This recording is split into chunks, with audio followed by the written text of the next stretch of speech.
আমার মায়ের বাবা, আমার মা, মানে আমার বাপের বাড়ি আর মামার বাড়ির সবাই খুব লাচ্ছা পরোটা বানানোর একদম ভীষণ, মানে ওরা খুব ভালো লাচ্ছা পরোটা বানায়, কিন্তু আমি কোনো দিন লাচ্ছা পরোটা বানাতে পারি না। অ্যান্ড আমার শাশুড়ি মায়ের মুখেও শুনেছিলাম কি আমার যে শ্বশুরমশাই যখন বেঁচে ছিলেন তিনিও নাকি এই লাচ্ছা পরোটা এরকম ছুরি দিয়ে কেটে কেটে করতো, আর ফোনে তো এখন এটা ভীষণ পরিমাণে ভাইরাল, কিন্তু আমি কোনো দিন বানানো হয়নি আর সাহস করতে পারিনি। তো অ্যাট লাস্ট সকালবেলায় হঠাৎ ইচ্ছা হলো পরোটা আলুর দম খাবো, আলুর দম চাপিয়ে দিলাম গ্যাসের মধ্যে আলু সেদ্ধ করে সব মশলা রেডি করে, আর ময়দার ময়ম মেখে ঢাকা চাকা দিয়ে রেখেছিলাম। ময়দাটা তো খুব সফট হয়ে গেল, আর তারপর দেখো এরকম ছুরি দিয়ে কেটে কেটে তারপর কিন্তু আমি ভাবলাম কি না আজকে পরোটাটাকে লাচ্ছা বানিয়েই ছাড়বো, দেখি কীরকম হয়। না এই তো গোল করে প্রথমে লেচি কেটে নিয়েছিলাম, তারপর বেলে নিয়েছিলাম, তারপর ছুরি দিয়ে লম্বা লম্বা করে কেটে দিয়েছিলাম, দিয়ে ওটাকে এরকম রোলের মতন করে করে দেখবে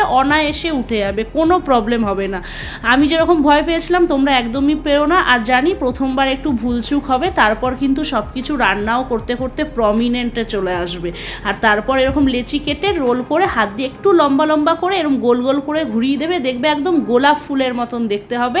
আর ওরকম করে করে প্রত্যেকটা লেচিকে এরকম গোলাপ ফুলের মতন বানিয়ে রাখবে। তারপর লাস্টে আবার ভালো করে তোমরা তেল দিয়ে চাইলেও বেলতে পারো, ময়দা দিয়েও চাইলে বেলতে পারো, যেরকম খুশি সেরকম করে বেলে নেবে। আর ফ্রাই প্যানের মধ্যে মানে তাওয়ার মধ্যে একদম শুকনো যেরকম আমরা রুটি ভাজি প্রথমে ওরকম করে ভেজে নেবে লাল লাল করে, আর তারপর অল্প অল্প তেল ব্রাশ করে ভেজে নেবে একদম লাল লাল লাচ্ছা পরোটা। সত্যি বলছি, কথা দিচ্ছি, লাচ্ছা পরোটা কিন্তু হবে। আর তোমরা কিন্তু যখন ট্রাই করবে এই উদাসটা হবে না কি না লাচ্ছা পরোটা হবে না, হ্যাঁ হবে। আমি যখন করেছিলাম আমিও ভেবেছিলাম হয়তো আমি এরকম করলাম, কিন্তু আমার হয়তো ওরকম যে লেয়ার লেয়ার খুলে যায় ওরকম হবে না।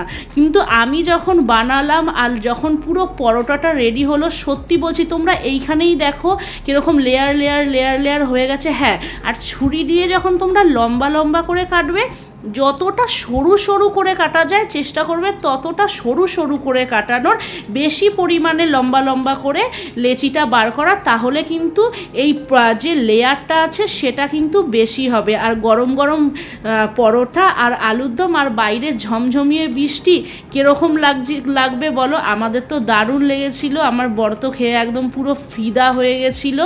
আর তারপর হ্যাঁ, পরোটাটা নামানোর পরে দুই হাত দিয়ে একটুখানি ঠান্ডা হয়ে যাওয়ার পরে কিন্তু একটু হাত দিয়ে এরকম ভালো করে পরোটাকে 2-4টে চড় মেরে দেবে, দেখবে একদম তোমার লাচ্ছা পরোটা রেডি। তো ভিডিওটা কেমন লাগলো